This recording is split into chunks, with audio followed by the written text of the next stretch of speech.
Bonjour, je m'appelle Delphine, je suis française et je suis prof de français.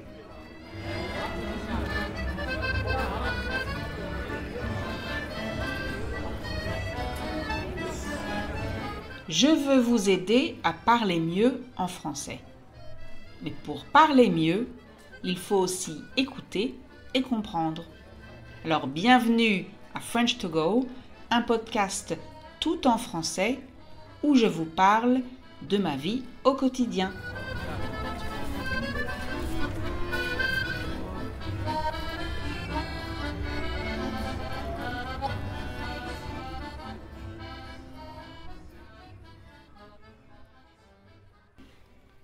Vous connaissez l'expression « tel père, tel fils » ? Cette expression existe aussi dans votre langue maternelle ?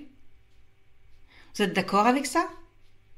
Bon, avant d'en discuter, il faut bien sûr que je vous explique ce que ça veut dire.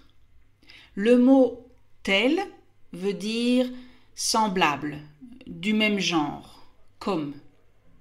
Quand on dit « tel père, tel fils », on veut en fait dire que les deux personnes se ressemblent, que le fils ressemble à son père. Il a le même comportement ou le même caractère. On veut dire que le fils a les mêmes qualités et défauts que son père. Alors une qualité, c'est un trait de caractère positif, comme la générosité par exemple, et un défaut, c'est un trait de caractère négatif, comme l'hypocrisie. Bref, on utilise cette expression « tel père, tel fils » quand on découvre chez quelqu'un un trait de caractère commun avec son père, ou sa mère, bien entendu. On peut aussi dire « telle mère, telle fille ». On dit par exemple « telle mère, telle fille » quand on découvre qu'une femme a le même comportement, la même façon de faire que sa mère. Alors, est-ce que vous avez déjà entendu cette expression ? Qu'est-ce que vous en pensez ? En fait, je vous parle de ça cette semaine parce que dernièrement, dans mes cours, on a beaucoup parlé de famille, en général. On a parlé des femmes françaises qui ne veulent pas d'enfants. On a parlé des jeunes couples français qui font moins d'enfants qu'avant. On a parlé des familles nombreuses et des fils et des filles uniques. Ça veut dire qui n'ont ni frères ni sœurs. Au fait, petite parenthèse, donc petite pause pour vous parler des deux mots que j'ai utilisés et qui se ressemblent, mais qui ne veulent pas dire la même chose. En fait, et on prononce le T, veut dire effectivement, en réalité, au fond. Par contre, au fait, et on prononce aussi le T, veut dire soit dit en passant, à propos. Donc, je referme la parenthèse et je reprends mon histoire. Je disais donc, au fait, pour vous, c'est quoi une famille nombreuse ? Une famille nombreuse, ça veut dire une famille qui a beaucoup d'enfants. Mais c'est combien pour vous, beaucoup d'enfants ? Ça va peut-être vous étonner, mais en France, une famille est considérée comme nombreuse si elle a 3 enfants. Je sais que 3 enfants, c'est la moyenne, donc une famille normale dans beaucoup de pays. Mais que faire ? En France, on fait en moyenne 1,8 enfants, alors évidemment 3, c'est beaucoup. Incroyable, non ? Et dans votre pays, à partir de combien d'enfants est-ce qu'une famille est considérée comme nombreuse ? Donc, dans plusieurs de mes cours, cette semaine, on a parlé de la famille, des générations, des liens entre les personnes. Et on a aussi discuté des habitudes que l'on a et qui sont, ou étaient, celle de nos parents. Je pense qu'on ne se rend pas toujours compte, on ne fait pas souvent attention à ça, mais on reproduit, on répète souvent des choses qu'on a vues chez nos parents, des habitudes, des tics, et certainement des façons de parler, des expressions, des façons de se comporter, de marcher peut-être. Ici, ce n'est pas une question de caractère, mais plus de mimétisme. Alors, le mimétisme, ça veut dire faire la même chose qu'une autre personne de manière involontaire. Par exemple, si j'utilise souvent la même expression que ma mère utilise, alors même que je n'aime pas beaucoup cette expression, c'est du mimétisme. Est-ce que vous faites des choses que votre père ou votre mère fait aussi? Est-ce que vous utilisez les mêmes expressions que vos parents? Réfléchissez un peu. Par exemple, certaines de mes étudiantes, des femmes adultes, m'ont avoué qu'elles avaient une tendance à acheter trop à manger. Et quand je leur ai demandé si leur mère faisait la même chose, elles ont dit oui. Un étudiant m'a dit que, comme son père, il avait l'habitude de tout réparer tout seul. Il n'est pas capable de faire appel à un professionnel quand il y a quelque chose à réparer à la maison. Une autre étudiante m'a dit qu'elle devait absolument nettoyer la cuisine tous les soirs avant d'aller se coucher. Elle n'est pas capable de dormir si elle sait que la cuisine n'est pas propre. Et comme par hasard, sa mère était exactement comme ça. Comme certains d'entre eux ont des enfants à l'âge adulte, je leur ai demandé si leurs enfants faisaient la même chose qu'eux. Pour certains, c'était le cas. Pour d'autres, non. Bref, les comportements ne continuent pas toujours d'une génération à une autre.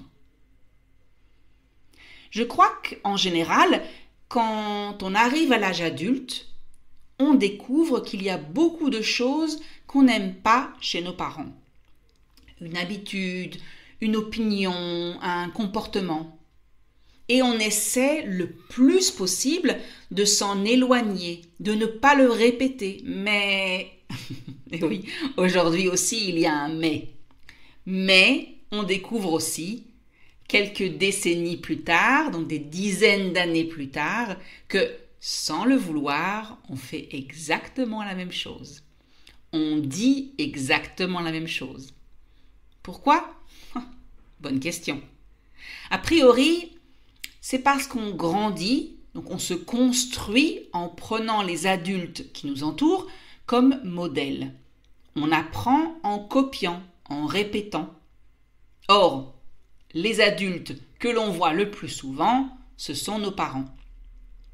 À l'adolescence, quand on a 15, 16, 17 ans, on passe souvent par une phase de rébellion, une période où on veut s'affirmer, où on veut être différent des autres et surtout de ses parents.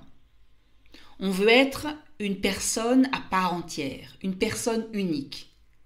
Et ça veut souvent dire qu'on va s'opposer à nos parents.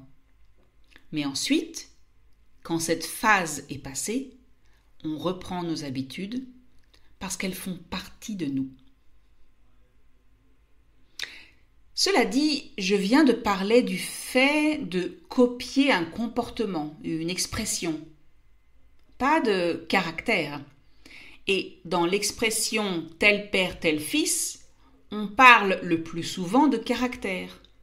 Comme si le fait d'être têtu était transmis par un gène. Alors, être têtu, ça veut dire être obstiné, avoir une idée ou une opinion bien précise et ne pas vouloir en changer.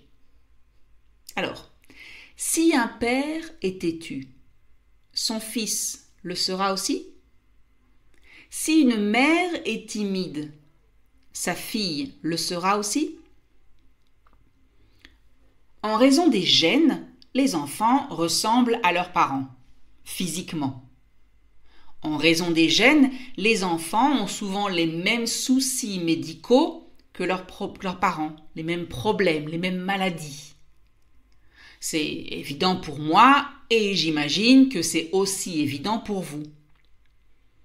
Eh bien, sachez que certains scientifiques parlent aussi d'un gène de la paresse. Oui, être paresseux, ça pourrait se transmettre de père en fils. Alors, paresseux, ça veut dire quelqu'un qui n'aime pas faire d'efforts, qui n'aime pas travailler, qui fait les choses lentement. Donc, on peut être paresseux comme son père ou sa mère, et le responsable serait un gène. Même chose pour l'infidélité. Alors, être infidèle, ça veut dire ne pas être fidèle, donc avoir des relations amoureuses avec d'autres personnes que sa femme, son mari, sa petite amie, son petit ami. Le gène de l'infidélité. Incroyable, non? Attention, j'utilise le conditionnel. Donc, le responsable serait un gène. Pourquoi le conditionnel? Parce que ce n'est pas confirmé, ce n'est pas sûr. Certains scientifiques travaillent sur ce sujet, mais d'après ce que j'ai lu, ça n'est pas encore prouvé. Il n'y a pas encore de preuves formelles. Je ne sais pas ce que vous en pensez, mais moi, ça me fait un peu peur. Et ça m'attriste aussi. Oui, ça me rend triste. Si tout est vraiment dans les gènes, si tout est inscrit dans son corps avant même sa naissance, avant même de naître, ça veut dire qu'on n'a pas d'autonomie. Notre caractère, notre comportement est fixé à l'avance. Mais alors, où est notre liberté? Je vous rassure, et vous êtes sûrement déjà rassurés, ce n'est pas figé, pas du tout. Ce n'est pas immuable. On peut changer, on peut forcer le destin, on peut travailler sur son caractère et changer son comportement.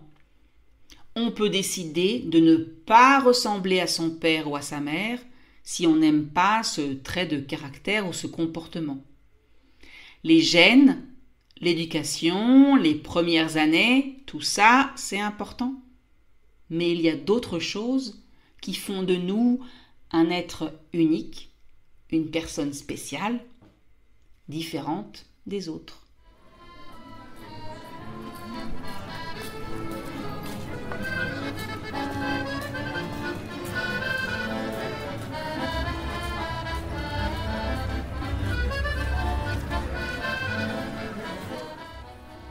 Et voilà, c'est fini pour aujourd'hui. J'espère que vous avez aimé cet épisode.